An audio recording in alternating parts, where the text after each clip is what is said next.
ওই দাঁড়া, তোরা পুষ্পা লাল চন্দন স্মাগলিং করতেছ তাই না? তবে আজকে হাতে নাতে ধরছি, দেখ মতো কেরা বাদ পাই। Breaking news, finally inspector Shekhawat পুষ্পার স্মাগলিং এর সব লাল চন্দন আটক করেছে এবং সিন্ডিকেটের সকল মালামাল জব্দ করেছে। ক্যামেরাম্যান কুদ্দুসের সাথে মামুনের ডেস্ক রিপোর্ট। তো মামুন, ওইখানকার সিচুয়েশন এখন কেমন? তো এইখানে শেখাওয়াত পুষ্পা সকল লাল চন্দনের ট্রাক আটক করছে, বাট দেখা যাক পুষ্পা এখানে কি খেল দেখায়। মামুন শিকদার, অসময় টিভি, উগান্ডা। বহু কষ্টের পর তখন আজকে পাকড়াও করছি। আজকে তখন লাল চন্দনে আমি আগুন লাগাই দিব। হ্যাঁ, কোন শালাই রে আমার লাল চন্দনে আগুন লাগাইবো? বাহ, মসৎকার কাহিনী। লাল চন্দনের সাথে সাথে পুষ্পারেও ধরছি। আজকে তো আমার লাকি ডে।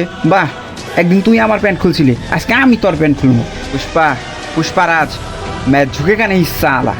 আমার প্যান্ট খুলবো এমন কারো জন্মই হয় নাই। তাইলে কি আমার মাই বাপে প্লে স্টোর থেকে ডাউনলোড করছে? ওটা আমি জানি না।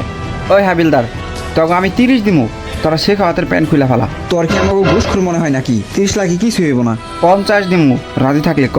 ওরে 50 লাখ, রাজি।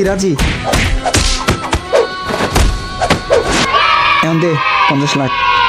ও বেটা, আমি 50 টাকার কথা কইছি, আর তোরা বানাই ফেলাইছ 50 লাখ। 50 টাকা নিলে নি, নইলে খেতে যা মর সাল।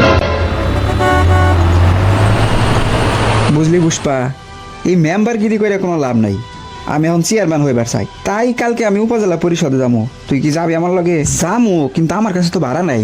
সব টিয়াতে আমি শ্রীবাল্লির আইফোন কিনে দিছি। আরে তুই চিন্তা করিস না, আমি তোরা নিয়ে যাই। তুই খালি সকাল রেডি থাকিস। শুনলাম মিনিস্টারের কাছে যাইতাছো, সুন্দর করে তো সাজুগুজু করছো। আচ্ছা, মিনিস্টারের সাথে একটা ফটো তোলা আইনো তো, আমি আমার টিকটক অ্যাকাউন্টে সারমু, রাতারাতি ভাইরাল হবো। আচ্ছা দিমনি, তোমার টিকটকের নাম কি? আমার আইডির নাম অ্যাঞ্জেল প্রিয়া, 32টা ফলোয়ার। মিনিস্টারের সার্চ দিবার কয় তো। আচ্ছা বাবা কমনি। সো আপনারা দেখতেই পারলেন যে পুষ্পা তার বউর কাছে অনুমতি নিয়ে মন্ত্রীর কাছে যাচ্ছে ছবি তুলতে। বাট এরপরে কি হবে ওটা আমরা পরবর্তী ভিডিওতে জানবো। আজকের মতো এই পর্যন্তই থাক, বিকজ এই ভিডিওটা অনেক সময় লাগিয়ে ফেলছে। সো দেখা হবে পরবর্তী ভিডিওতে। ততক্ষণের জন্য আসসালামু আলাইকুম অ্যান্ড সরি।